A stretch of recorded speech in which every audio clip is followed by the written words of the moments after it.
So I'm going to show you something. And then after I'm done with him, the rest of them won't play with me.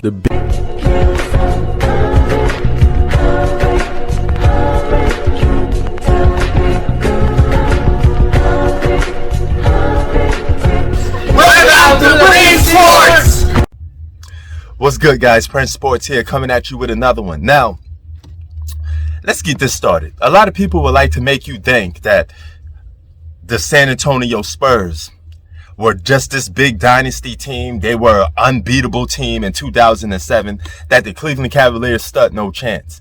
And that's far from the truth. I know a lot of people that go over the top to support LeBron James. They like to defend LeBron James and give him excuses and give him passes. But 90% of your finals losses are at your hands. Okay? It's not like you didn't stud a chance. You definitely stud a chance. You just blow it. You blew it. As simple as that. So, let's talk about the San Antonio Spurs team. You had Tim Duncan on the team, and you had only one other All-Star on that team, and that was Tony Parker, who finally came of age in 2007. All right? So, only two All-Stars and good solid role players. LeBron James, All-Star, and he had solid role players around him. And he had off and on guys that were all-stars, okay? So, as far as I'm concerned, team for team, you'd be surprised how good they match up. And the Cleveland Cavaliers were the best, or one of the best, defensive teams in the league at the time. And if you don't believe that, won't you check out the series in all four of those games? They did their part. Every single player on that team did what they're supposed to do. Play defense and keep the San Antonio Spurs locked down. There was only one guy that failed to produce, failed to come through, and that's LeBron James, because his scoring offense, his offensive game wasn't packed. Okay? He had problems shooting the ball, and he had problems finishing around the basket to a certain extent. Because once you put defense on him and you limit him to shooting jump shots, it had the Giannis Antetokounmpo effect. And that game one, boom.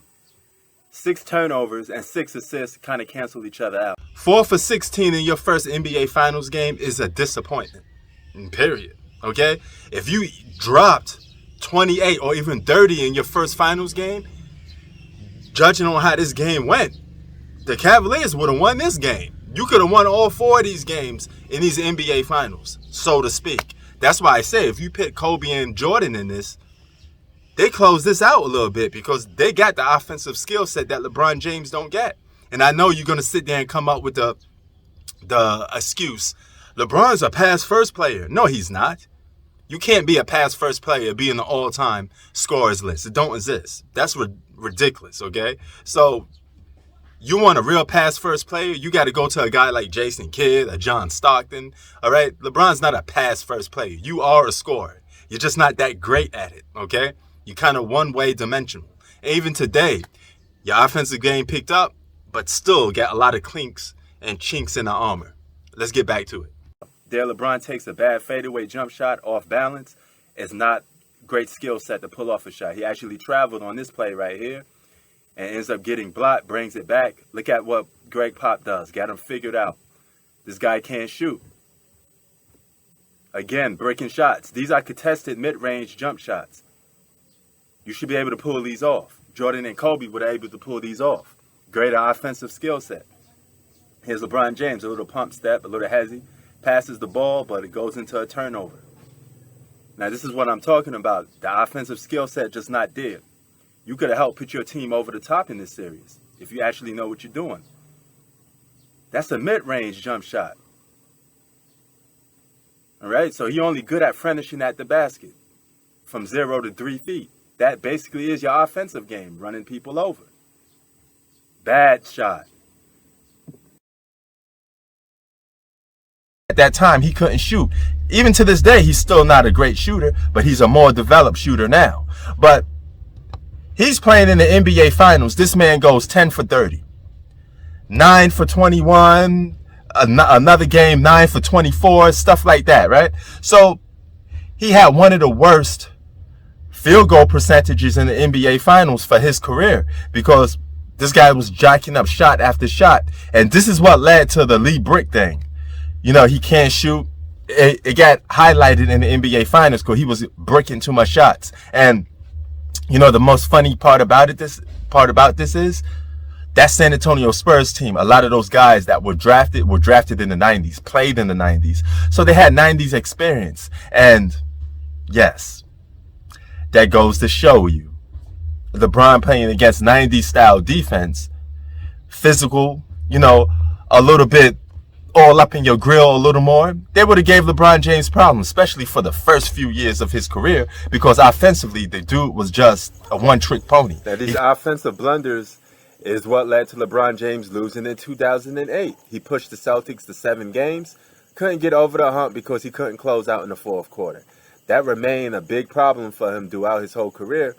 He had to go to the Miami Heat to correct those flaws and try to get a closer in Dwayne Wade, a guy that helped him and taught him how to win. It's not like he learned how to win on the fly, because he refused to go through the gauntlet and learn how to be the man on his own. And as you can see, turnover,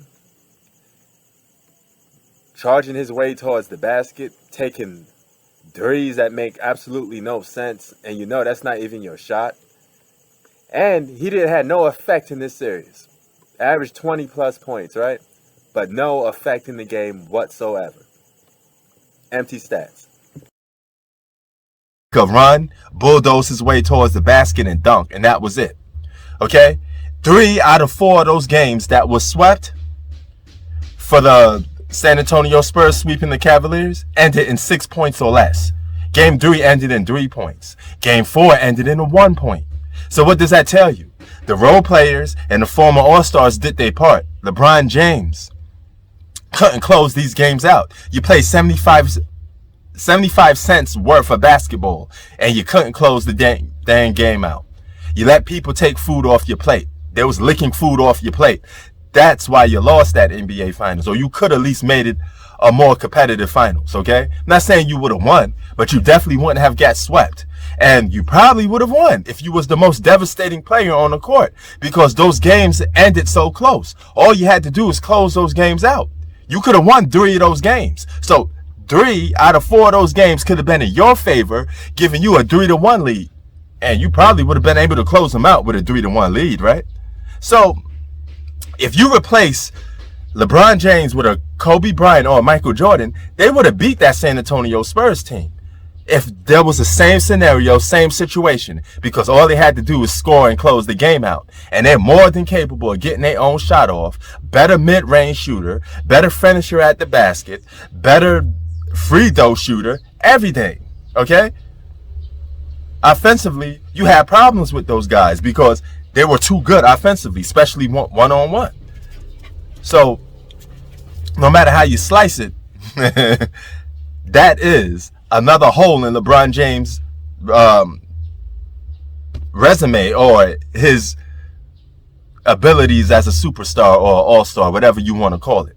But it's funny how you guys keep trying to move the goalposts and say LeBron James gets a pass for this, he gets a pass for that. He don't get a pass for anything. He lost when he had more than enough chances to win. This guy played with more Hall of Famers than anybody in modern NBA history. Played with big threes, played with top fives, still underachieved.